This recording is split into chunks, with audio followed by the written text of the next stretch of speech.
Mayonnaise here, and this is going to be the first edition of what I want to call Movie Review Mondays. So the last movie that I saw was this crazy new film by Jordan Peele called Us. And today I am with my trusty sidekick, Mr. Cooper Xavier. Say hi, Coops. Say hi. So, if you guys haven't heard about this movie, it is not a sequel to Get Out, but it's by the same guy, and if you saw that, then you know that he has a twisted mind. I've come to the assumption that Jordan Peele has been plagued with horrible nightmares, and he just said, if I had to go through this, so do you. He wants down. So the movie stars Lupita Nyong'o and Winston Duke, who many of you have seen in Black Panther, and if you haven't seen Black Panther, then stop watching this video, go to your nearest Red Box and go get it because it's amazing. Or go get it and see it on Netflix before they take it off. So the movie starts out with a young, her name is Adelaide, I believe, and she is at a carnival in Santa Cruz Beach and she wanders off from her parents. Well, any Black viewers will know that that was extremely unrealistic, because you knew the whipping you would have got if you had walked off at a crowded beach and your mom didn't know where you went.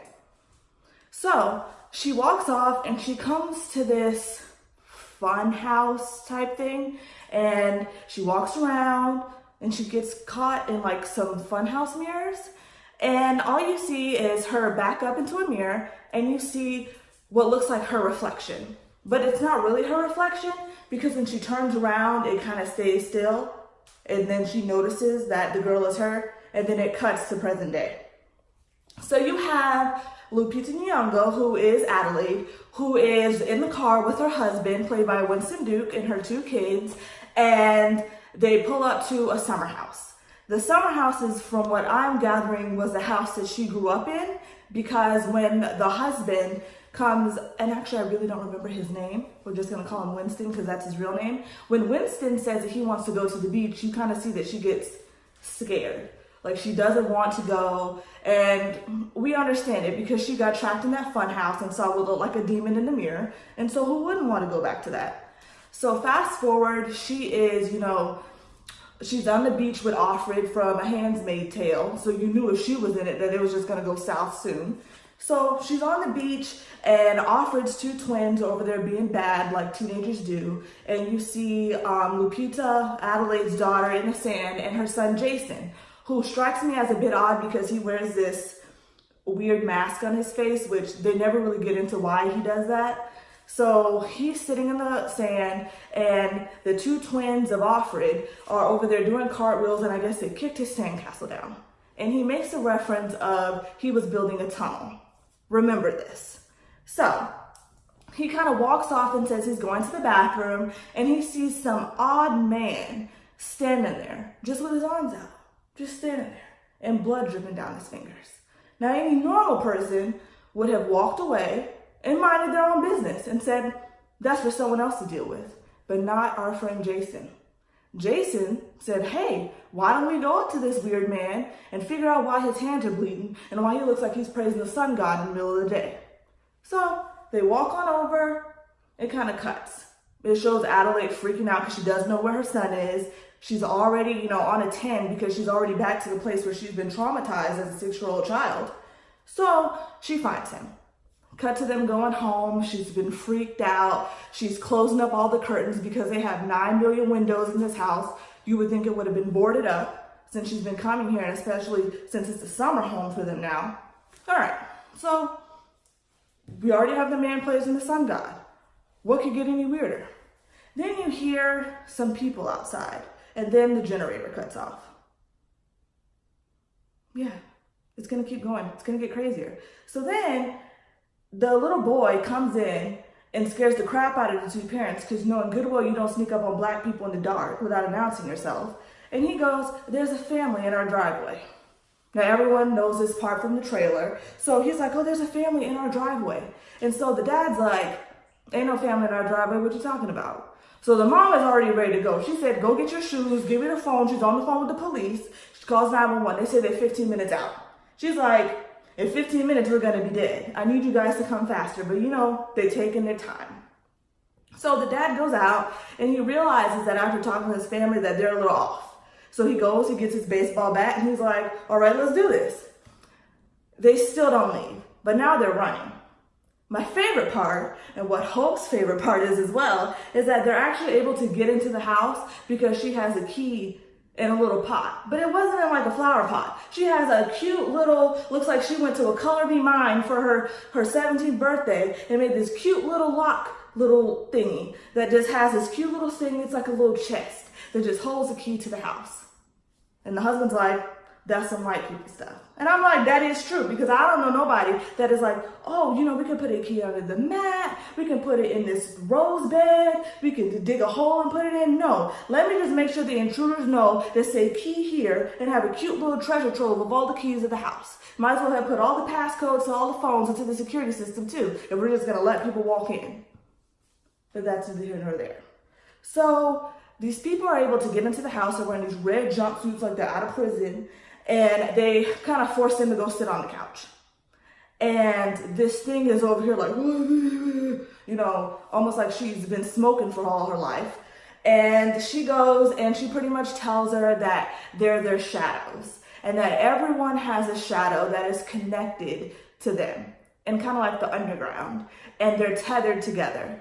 And why they're there is pretty much to untether themselves, because they're tired of being unhappy and having to deal with the repercussions that humans have had going on above ground on Earth.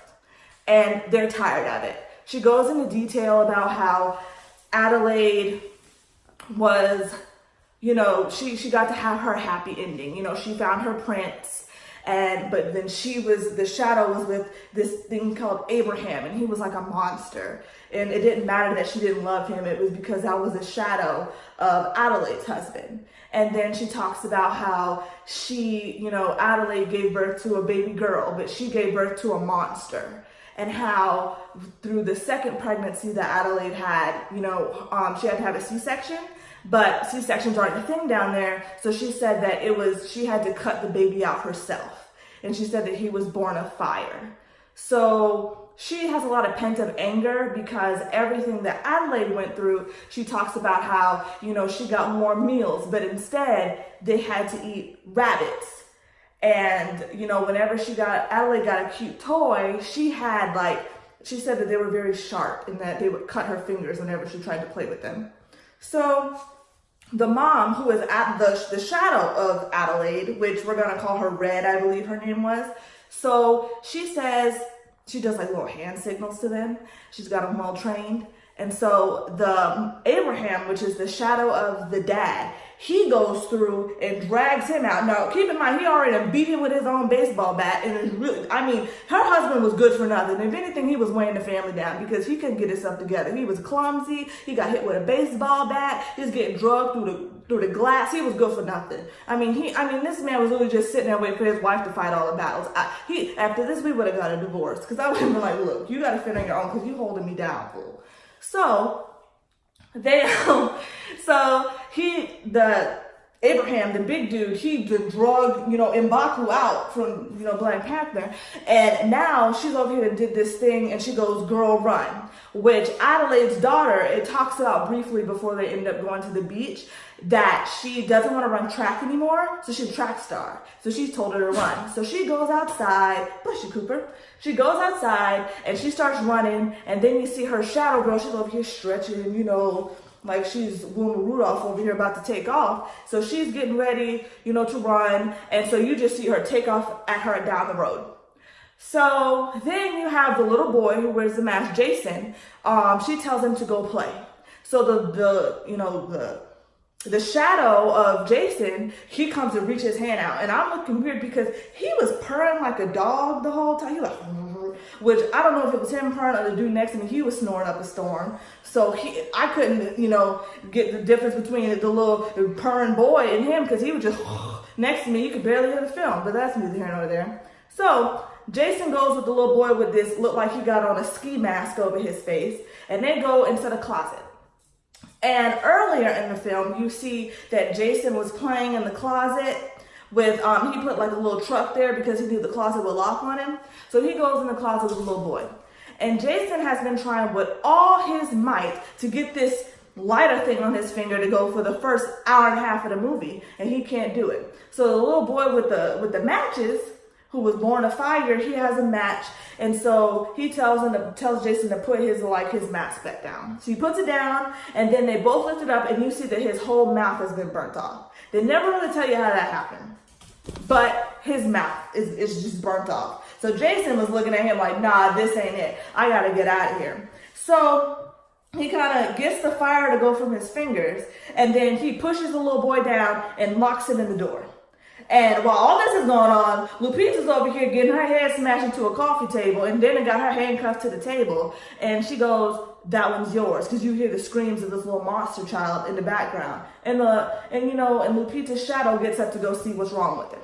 All right, so Adelaide gets up and she's like, okay, I gotta get out of this. They got her handcuffed to the coffee table. She's like, I got enough of this. I gotta save my kids. So she gets the little fire stick by the fireplace, and she's able to kind of jab that into the coffee table, the wooden leg of the coffee table, so she could break herself free. And she goes and tries to find Jason. Now, Jason seems to be a connoisseur of hide and seek, and he is never where he's supposed to be. So she's whispering, Jason. And everyone in the theater's like, shut up, let Jason go and get out of the house. No, she's like, Jason. But pause here. The whole time this is happening, I'm trying to find out where the police are. Because I remember she said 15 minutes for the police. After her husband that got ransacked by the baseball bat in the driveway, it said that she had 14 minutes. So where are the police? I'm going to tell you now, the police never come. So, she's looking for Jason. He's over in the kitchen cabinet. She goes and she gets him. She is fighting for her life. She just fighting. And then you cut to see that the daughter is still running for her life from her shadow, and the husband then got drug out. He got in a garbage bag. They put him in a garbage bag, and he's on a boat in the water in the lake. So he's over here peeking a little hole out so he can see what's happening. And then the big man, the boat kind of stops working, and I'm sitting here like, does this fool not see that he had cut out a whole face hole in the garbage bag and is looking at him through it? But no, he just stole a man's glasses and is still blind as a bat. He didn't even notice. So he got this big hole, and he over like that in the garbage bag, and now he's over here trying to hit the thing. So what happened was, I'm over here like, okay, so he's just going to push him in the water, right? So he gets up, hits him in the head with the baseball bat, and knocks him into the water. But he's so dumb because the life raft and wrapped around his ankle, so he's over here is floating. And then, of course, perfect timing, the boat won't turn back on. So now he in the water too. Because he didn't have no good sense to hold on. He's over here hanging off the side of the boat trying to make sure the man's still alive. He should have booked it, but if he had did that, it wouldn't have had a plot, right? So he's in the water, and the boat takes off. He's treading water like he's just got off the Titanic for what seems like an hour. And so he's just in the water, trying to swim back. And he eventually ends up killing his shadow because of the propeller of the boat. We're going to cut back to the house. So they're able to really get the family out of the house and run. The dad is still almost crippled because remember, he done got his knees blown out by a baseball bat, and they get to jump into the boat. And then you cut to Offred and her husband. She's like, I heard something outside. The husband, good for nothing like most of them are, he's laid up on the couch over there drinking a beer, talking about he want to listen to the Beach Boys. And she's like, I'm scared. He was looking at her like, and? Okay. I'm chilling. I'm in my comfy spot. So she's like, you need to go look for it. So they're outside, he's joking, not paying attention. And then the two bad twins upstairs and came out talking about just because we're in our rooms doesn't mean we're sleeping. They were very snarky and I didn't like it. So then you see these crazy things in these red jumpsuits with some scissors that come out and then stab them.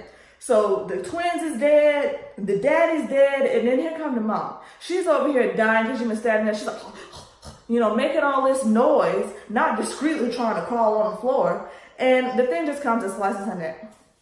Cool. So they're all dead. And their little shadow things are in there and just killed them.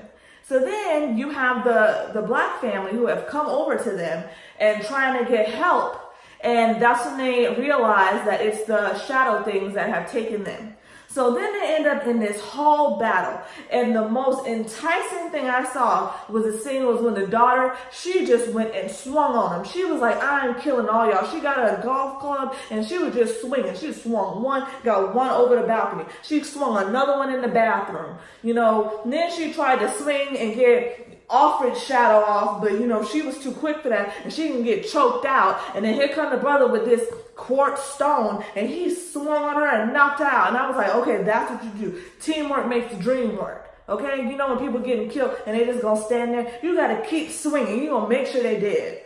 That's what they really got right in this film. I hate when, you know, they run somebody over and they just keep pushing. So you run somebody over and you back up, you beat, you back up, and then you just hit him again. And then you back up again and you hit him one more time. And then you kind of back up at an angle and then you just run over at another angle to make sure they're dead. Because that's why these movies, if you ever watch any film, you're like, make sure they're dead. So after they killed all the little things, they have realized that, you know, what about everybody else? Like, how many other people are there out there? There's what, 7 billion people on Earth? What if everybody has a shadow? So they go and they turn on the news and they're just, you know, around the dead bodies and they're watching and they're seeing people have, you know, shot footage of these things coming and killing everyone.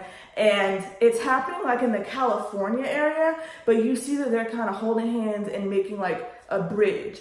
And that kind of goes back to, in the beginning of the film, Adelaide is watching a TV commercial and it talks about how, you know, they were making this chain of people to, you know, fight against world hunger or something like that. So it was like 6 million people are going to link hands and they're going to do it across the United States to show solidarity. So they're doing that with these like shadow people. So they get up and they're like, we gotta move, we gotta keep it pushing. Adelaide was like, look, we need to go to Mexico, we need to get out of here because these things are gonna keep following us. And I feel like they thought it was just going on in the United States. So she was like, I'm getting as far away from here as I possibly can. They go, they get in the car, they're driving through the day, they see that all these people are dead. It seems like no one seemed to have the survival instincts that they did because everyone that got stabbed up by their shadows. And so they're driving, and they get to where the beach is, and they see that their original car is on fire. And the little boy in the back is like, oh, it's the one that looks like me. So they were like, what? So they backed up, and they see him standing there. And, you know, he's all about fire and matches. So Adelaide got out. She was like, lock the door. I'm just going to, you know, I'm going to beat him real quick since I done had to carry this whole family on my back the past hour of this film. Let me go and do it. This woman has been handcuffed. She's just going through just killing everybody and taking names. She was like, I'm not messing with this no more. So she gets out of the car. She goes over to him. And the little boy says, get out of the car, it's a trap. So you kind of see that there's like a line of what looks like gasoline. And what I thought was going to happen was that he was going to throw the match down and he was going to like set the whole car on fire. It was going to blow up or something. But of course that would have been too much. He didn't do that. So he gets out and the boy is over here, reached his arms out like he was praising the sun god like the other dude was. And he done backed up and he's just walking and walking. And I'm just sitting here like, why are you walking backwards? Because it was confusing because I was like, maybe one is controlling the other. I didn't really understand. So the boy, the dog boy, he done got burnt up because he done went in the fire. And as Jason backs up, here come the red mama, that snatched him up and ran. And ain't nobody noticed. She just snatched him up. You done all got out of the car knowing these things trying to kill you, and they still haven't understood that you got to keep an eye on each other. But no one has figured that out yet. We almost through the movie. So the mom is like, oh my God, okay. So she runs and goes try to find him. And she goes back into the original fun house. And as she walks over there, you kind of see where the original man had his arms were bleeding. You see that he's linked up with other people now, doing that like human chain link fence across the United States. So she goes in and she keeps walking and she sees that it's like a tunnel. And she goes down and it looks like an old like subway terminal kind of thing. And in the beginning of the film, it talks about how there are all these abandoned tunnels. There used to be old subway stations, you know, mine shafts that have that just have been evacuated. No one's been using them, and some of them were built and had no real purpose. And so these shadows, in a sense, have been living underground. So Adelaide's walking through and she sees, in the beginning scene, you see like this classroom with these bunny rabbits, the bunny rabbits that are kind of referencing to them trying to eat them. And, she's down there, she's walking, and she sees like the bunny rabbits walking around, and she finally makes it into like a classroom. And the movie really goes on to talk about how the reason why she did all this was because she saw her for the first time, and that really made a difference. And she was upset because she was like, you could have taken me with you, but you didn't. You just went back to your family after they found where you were. And it kind of goes to show that, like, I guess it was an experiment gone wrong. They had these people down there showing like almost like it was a type of mind control. And when they realized it wasn't working how they wanted it to, they just quarantined the people down there and they just went crazy because they had no real purpose in life. They were just mimicking, the people who were in the real world above them. So she goes on to talk about how, as she learned to dance and she was mimicking the dance moves under there, the people saw her as almost like a messiah in a sense. She says that she saw God. And so it was like God sent her to be the leader of the people down there to kind of be for liberation. So she had the chain link, the people, about, Help America, the commercial, and she had the t-shirt, and she said that was going to be what she based everything off of. So she had been planning and preparing and teaching these people of what they needed to do. Everything had to be perfect. She put them in the red suits, and everything was, meticulously down to a certain point where they were like, this is what we're going to do. And that's what they did. They went through and they started killing people because for them, it was their time to be on earth. You have humans who are up there who are taking for granted the fresh air that they have, the freedom that they have. And, they're taking it for granted and they're not deserving of it. So we're going to take our chance and we're going to go up there. So, this whole thing goes on and it ends up being like a fighting match. And it kind of shows kind of you're fighting with yourself. She kind of knew her every move. And Adelaide's really fighting with her. So it really comes down to it, and they go into like this room. It's almost like a dormitory type thing, and she ends up stabbing her shadow. And the shadow starts whistling like Adelaide did in the fun house, trying to hear the echo off of the mirrors to try to figure out how she could get out. So she's stabbed, she's laying there, she starts to whistle, and Adelaide takes, because her hands were handcuffed from when Offred's shadow went and just choked her out. And she went and she just kind of, broke her neck. And her name's not Offred. I'm just talking about the handmaid's tale. I think her name was like Kitty or something stupid like that. And so she went and she like broke her neck, and then she hears, rustling in the lockers, and she opens it and Jason's in there. And she's like, it's going to be okay. And Jason's looking at her side eye like, no, it's not. And so she put her hand out and they like linked hands, all cute and stuff. And he was just like, nah, I'm not with this. So she wiped his tears, and then you see them limping. Meanwhile, the dad and the daughter had been sitting in this ambulance truck for God knows how long. Did nobody go to see if she was okay? They were just like, oh yeah, mom got it. I'm gonna let her go in this fun house with all these people. They were like, mom got this. So then they're like, okay, that's fine. So they get back and they're driving, all their little shadows have been dead. And then you notice that the little boy is looking at the mom crazy. Like, he's looking at her like, I know something. Now, I knew there was going to be a plot twist, not because I could tell from the movie, but because for the past 3 days, I had been seeing the ending of Us explained on YouTube. And I was like, so there's obviously going to be a twist. And with Jordan Peele, there's always a twist. So she has a flashback, and in my head, I am sitting here and I'm saying, if you hear scratches, it's not my shadow, it's my other shadow, Cooper. He wants out, but he's stuck in here with me. So she has flashbacks, and I was like, that's not the real Adelaide.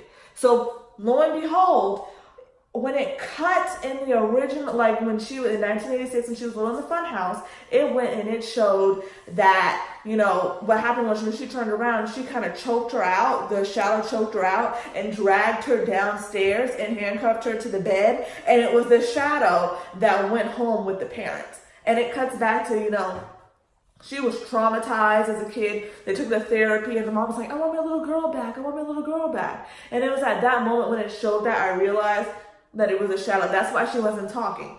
Not because she was traumatized, but because she was the little girl from the shadow world. She didn't know how to talk. And so the reason why, I guess, Adelaide's shadow was able to dance so well and stand out was because she was mimicking the shadow and she was the real person. So she had kind of came up with all of this because she wanted to go back home with her family. She wanted to be with her family. You know, she had been stuck down here, and of course she's probably gone maddest out of everyone. It kind of shows why she was able to speak, because she probably had a good few years in the human world of being able to communicate. And so I would understand that. Could you imagine you've lived your life, you're doing good, and some demon creature come and snatch you in a fun house, and now you're in some underground lair and you have no way of getting out? So they planned this. And you cut back and you see she's looking at the boy, and the boy knows. He's like, I know you're not my mom. Like, well, it is his mom. Like, she gave birth to him, but she's not the real person. And she kind of looks at him and she's like, yeah, I know you know. And then as they're driving, you know, it does the pan up and it shows that these shadows have literally linked themselves across the mountains, you know, across state lines, through the water and everything. And they really, it's like a demonstration, like it was showing in the beginning. And it really goes to show that I don't think anything was really solved in the movie, but I don't know. I don't know what the whole point of the movie was. I'm going to be honest with you. Maybe it was about finding liberation, learning how to free yourself. You're your own worst enemy, whatever else they want to come up with. But really just showing, especially in today's climate, about how we take things for granted. I learned a lot about survival instincts. And I learned about a lot about, you know, do you really know yourself? You know, maybe there's this sadness or this evil that's within everyone, and it's about coming to terms with that. You know, I'm not sure. I know that it was really trippy, and that Jordan Peele has done it again, and I honestly, his nightmares are our entertainment, I guess. I mean, that man had to be on all types of bath salts to come up with that. I don't know if I'm ever going to be able to get on a subway. Probably not, because I'm going to be checking my closet tonight before I go to bed, and it was a bit weird. I thought Get Out was weird because it could have been a bit realistic, but this one was just, you don't have to worry about me going to no fun house from now on. I'm okay. I'm all right, because that was not for me.